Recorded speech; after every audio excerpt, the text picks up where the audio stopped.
Apple's most misunderstood product and what it means for Apple investors. Welcome to the Money Growth Academy. Right now, people are saying, Jim, give me the investment case for buying the stock. Well, you know, I never try to sell a stock. I try to sell a product. Never have. However, let me tell you the way I look at it. Okay. And today we're going to talk about Apple's most misunderstood product and what it means for Apple investors. If you haven't subscribed yet, go ahead and do so right now. Hit that subscribe button because you don't want to miss the next Apple analysis. Apple's most misunderstood product is a HomePod.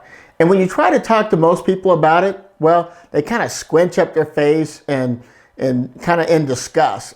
And they say something about it being expensive. And, you know, it's a terrible smart speaker. I get it. So let me try to shed some light on it from an investor's perspective. The HomePods can really only be understood not only by looking back to its release, but by looking forward to the recent release of the AirPods Max. Let me explain. The AirPods Max is Apple's demonstration of just how good they are with merging technology that they developed and own to take the sound experience to a whole new level. The AirPod Max are the HomePod in a much smaller, more personalized package. And once you put on a pair of AirPods Max and turn on the music, you'll know exactly what I mean. What people didn't realize is that the HomePod is not like an Amazon Echo or Google Home, which are primarily information gathering and information disseminating pieces of technology. Google Home is for, well, being listened to. Apple HomePods are for listening. It's about the listening experience. A major distinction if you're to understand if Apple is too late to the smart speaker home device development or early to a much bigger future market trend. Apple, on the other hand, is not interested in gathering your data. Well, one of its core values is customer privacy.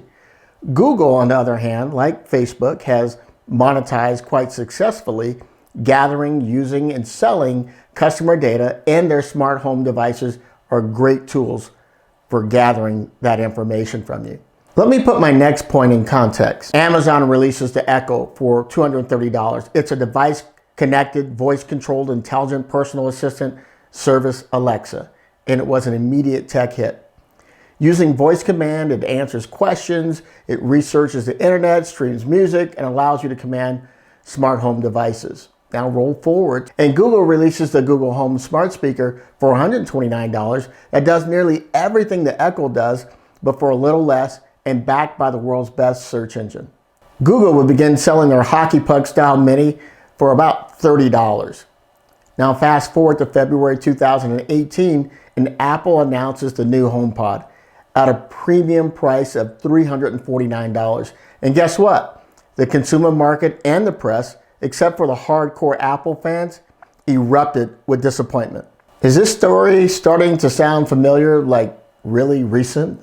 I mean, here comes Apple with what appears to be a super expensive and not very smart HomePod. Let's say the reception was, well, a little cold to be polite. But what consumers and certainly Wall Street, their market analysis did not understand and still don't understand today is that Apple was not trying to compete with Amazon's Echo or Google's Home or Mini. Apple was perfectly okay with Google and Amazon dominating the smart speaker space. Therein lies, well, the disappointment. The market and Wall Street wanted, or at least thought they wanted, an Apple smart speaker at least the same price as the Amazon or Google, and because they didn't get that, they were upset. But remember, Apple has never been in the business of giving you what you want. Their magic has always been in giving you what you didn't know you couldn't live without. Amazon and Google launched their smart home speakers as information, home smart hubs, and communication devices that you could, order pizza with or also play music or your favorite podcast. The difference is Apple presented the HomePod as a music-first device. That had some smart capabilities. It's important as an investor to catch that distinction. If not, you too will miss it. Apple had developed an expertise in sound distribution technology, like the H1 and the A8 chip, software and firmware that allowed them to do things with a small speaker that others had not yet even thought of. It was technology they have been perfecting for years in desktops, MacBooks, iPads, AirPods, AirPod Pros. Apple presented the HomePod as a listen-to device first, quite different than what Amazon and Google did. A brilliant piece of technology, beautifully designed, purposely conspicuous in its appearance, and brilliant in sound reproduction and distribution. The HomePod is environment adaptive sound, rich high fidelity that defies its size. It's difficult to imagine the level of deep bass coming out of speakers that are only 7 inches tall. If you've seen our AirPod Max discussion on our YouTube channel, what I'm about to describe will sound awfully familiar. The HomePod has 6 microphones positioned around HomePod to allow it to pick up all the sound around the room. It will hear you say, "Hey Siri," even if the volume is up and you're across the room. And everything you're saying, just like on the iPhone, is encrypted and is not tied to your Apple ID. The technology inside is driven by Apple's powerful A8 chip for advanced signal processing, real-time studio level processing that maximizes the bass while minimizing distortion. It almost seems impossible. It is a piece of audio equipment that was designed to be seen and heard. Imitation is often considered a form of flattery, and when you look at the web meshing textures found on the new AirPods Max, you instantly realize they were strongly influenced by the HomePod's aesthetics. So what does all of this mean for Apple stockholders? Well, it's my belief that the AirPods Max will actually drive sales of the HomePods. Listen, because it will give consumers a glimpse of just how special and unique the sound technology that Apple produced is, and even though they could not see themselves spending $549 for AirPod Maxes, they can certainly see themselves upgrading their outdated soundbar technology for the most advanced home stereo and home theater sound package for a pair of HomePods at $299 each or $600 for a pair that aesthetically improves any room and acoustically changes it.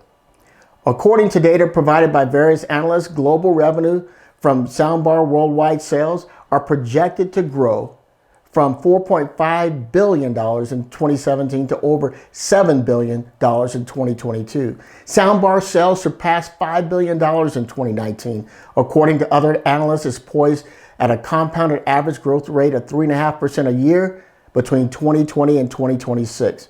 So somewhere about $6.5 billion. Many believe the evolution of streaming services like Netflix, Prime Video, Apple TV, Disney Plus, Roku, and Hulu, high-speed internet, the miniaturization of home stereos due to HD capabilities are major drivers of soundbar sales. Soundbars deliver enhanced sound beyond the capabilities of a flat-screen TV, regardless of size. They simplify the connection and use for consumers, provide Bluetooth capability for music, streaming directly from mobile devices, and provide good sound yet require less cabinet and floor space than a traditional stereo system in your house or apartment. No more separate amp, front speakers, and a center channel speaker. What Apple has done with the HomePod is to change the game completely, even beyond the soundbar for most home theater environments.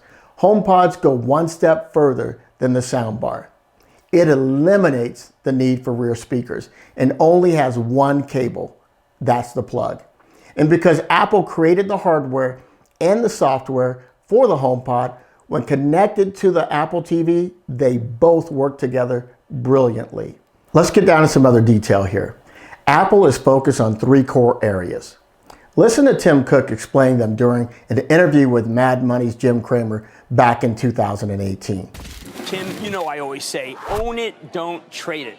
But right now, people are saying, Jim, give me the investment case for buying the stock. Well, you know, I never try to sell the stock. I try to sell a product. Never have. However, let me tell you the way I look at it. Okay. We manage the company for the long term. The most important things in Apple, 1, a culture of innovation. This team is unbelievable in creating hardware and software and services and getting them all to work together. It just works. 2nd, we have a very large active install base. It hit 1.3 billion a year ago, and we've added about 100 million in the last 12 months. Third, highest customer satisfaction and loyalty in the industry. So you put those two things together, if you got a lot of a big active install base and you got a lot of happy customers, then you have a recurring revenue stream on your product business. Let me recap Tim Cook's comments. Number one, innovation. People that create great products. It's Apple's culture of innovation and creating hardware and software and getting them all to work together. Number two, Apple's active install base. And number three, maintain the highest customer satisfaction in the industry, which helps Apple maintain their existing customers and pull in new customers every year from the periphery with one of their other products or services. And then work to optimize product penetration per existing customer, their installed base.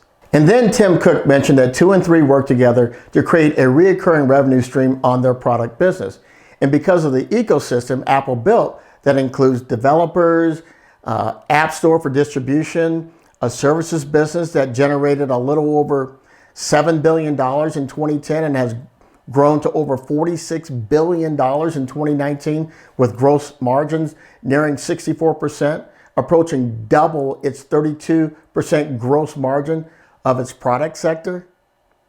And guess what? Wall Street analysts are concerned about slowing iPhone sales. It's like Apple has moved to inches, metrics, and dollars as forms of measurement. And most of Wall Street analysts have kind of remained measuring in palms and E4s, spans and cubits. People are still measuring Apple's success by how many iPhones it sold, well, this month, this quarter, or even this year. How absurd. Imagine measuring Coke's success based on the number of Coke vending machines it sells every month, every quarter, or every year. Apple, like Coke, is playing an entirely different ballgame in a much different field today. So for me, well, I think I'll hold on to my Apple shares and continue to look for buy-in opportunities in the coming weeks or months. What are you doing with your Apple shares? Did you accumulate after the stock split back in August? Well, let us know in the comments below kind of how you feel about it. So you can understand my excitement. Here is all of this incredible technology wrapped in a 7-inch tall speaker, and few people know about it. But thanks to the new AirPods Max, they're about to. Thank you for watching, and we'll see you next time.